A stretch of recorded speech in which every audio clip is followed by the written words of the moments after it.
Hello and welcome to easy grammar. আজকের ক্লাসে আমরা এক বিশেষ ধরনের বাক্যের গঠন শিখব স্পোকেন ইংলিশে, যার গুরুত্ব অপরিসীম। আর এই ধরনের বাক্যের দুটো অংশ থাকে। এই দুটো অংশের অর্থ কিছুটা পরস্পর বিরোধী, সম্পূর্ণ না, কিছুটা পরস্পর বিরোধী।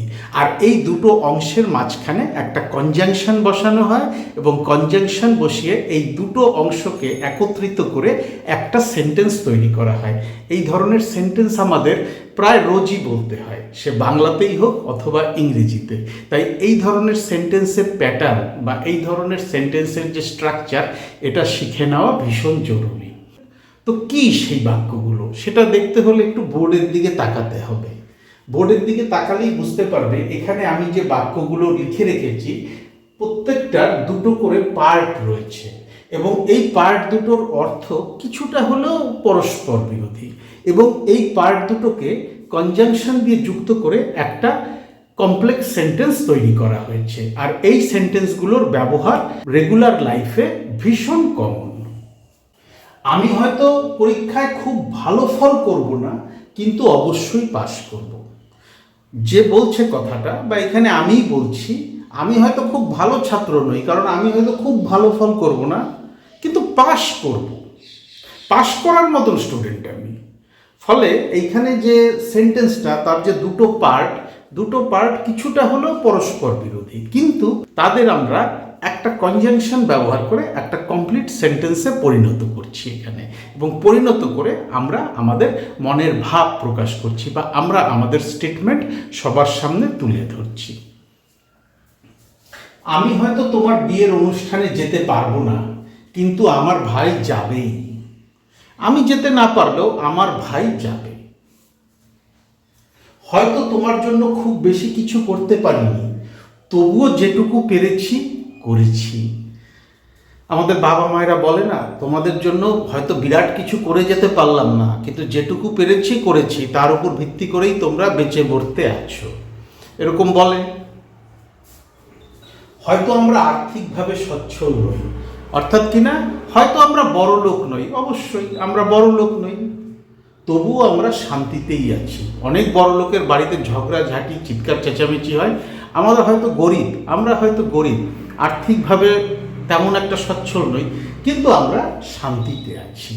তো দেখো, প্রত্যেকটা সেন্টেন্সের দুটো পার্টকে একটা কনজাংশন দিয়ে যুক্ত করা হচ্ছে এবং দুটো পার্টের অর্থ কিছুটা হলেও পরস্পর বিরোধী। এই পরস্পর বিরোধী দুটো অংশকে কনজাংশন দিয়ে যুক্ত করে একটা সেন্টেন্স তৈরি করা হয়েছে। আর এই ধরনের সেন্টেন্সের গুরুত্ব স্পোকেন ইংলিশে অপরিসীম। তো চলো আমরা এইগুলোকে এবার ইংরেজিতে বলার চেষ্টা করি। আমি হয়তো পরীক্ষায় খুব ভালো ফল করব না। আমি হয়তো করব না, may not do, খুব ভালো ফল, very well। কিসে করব না? পরীক্ষায়, in the exam। আমি পুরো এক্সামিনেশন লিখলাম না, এক্সাম। কিন্তু বাট আমি অবশ্যই পাস করব, I will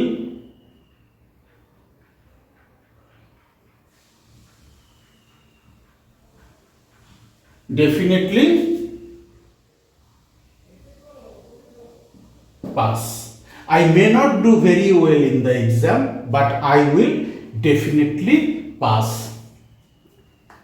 দেখো, এখানে আমি যদি ব্যাকরণের একটু গভীরে যাই, তাহলে এখানে আমাকে ক্লজ নিয়ে আলোচনা করতে হবে। কিরকম? I may not do very well in the exam, এই অংশটুকু হচ্ছে ইন্ডিপেন্ডেন্ট ক্লজ। ইন্ডিপেন্ডেন্ট ক্লজ কোনগুলো? যে ক্লজ একাই নিজের অর্থ প্রকাশ করতে পারে, তার জন্য অন্য কোনো ক্লজের আর দরকার হয় না।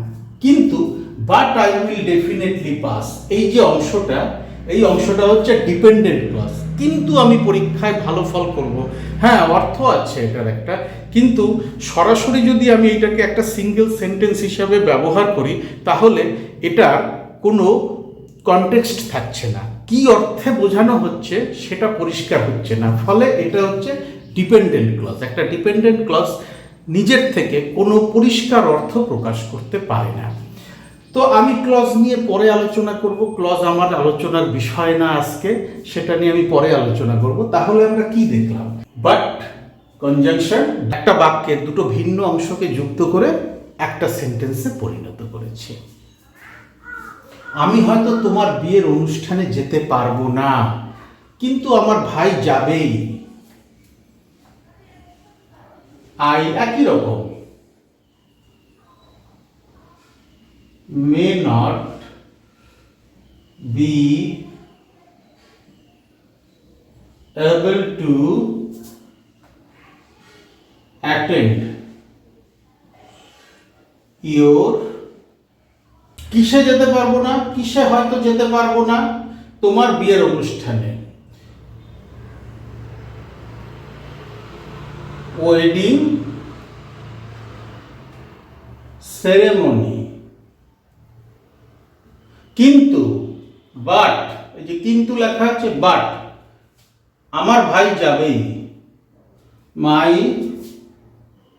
Brother will for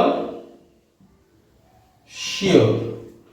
I may not be able to attend your wedding ceremony, but my brother will for sure.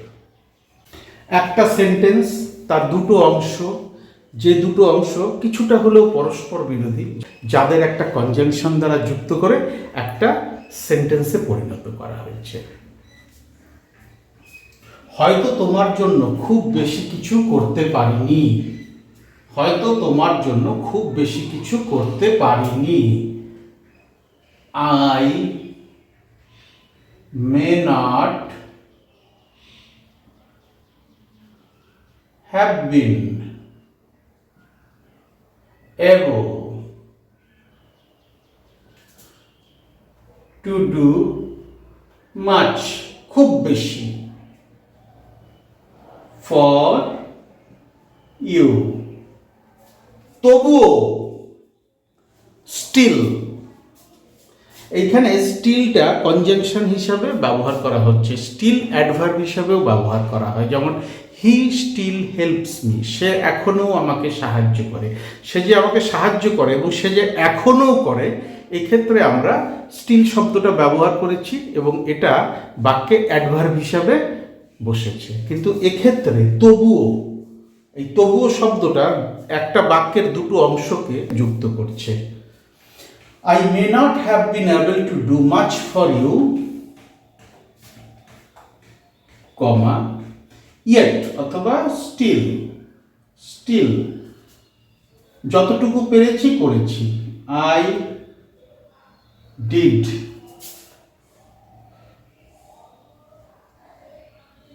whatever I could।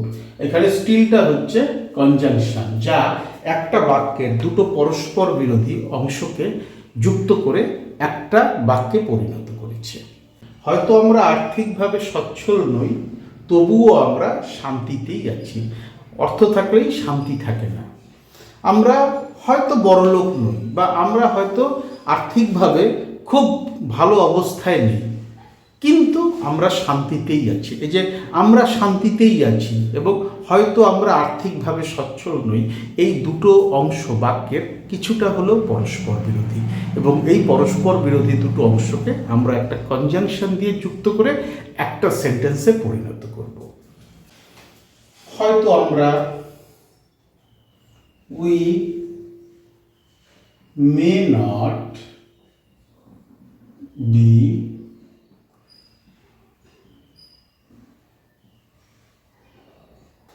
Financially sound. এখানে সাউন্ডের অর্থ শব্দ নয়, এখানে সাউন্ডের অর্থ হচ্ছে একটা দৃঢ় অবস্থা বোঝানো। আমরা আর্থিকভাবে খুব সুদৃঢ় নই, বা আর্থিকভাবে আমরা খুব সচ্ছল নই, এইটাই বোঝাচ্ছে। হয়তো আমরা আর্থিকভাবে খুব সচ্ছল নই, তবুও, স্টিল আমরা শান্তিতেই আছি। We live in peace. এখানে স্টিল কনজাংশন একটা বাক্যের দুটো পরস্পর বিরোধী অংশকে যুক্ত করে একটা বাক্যে পরিণত করলো।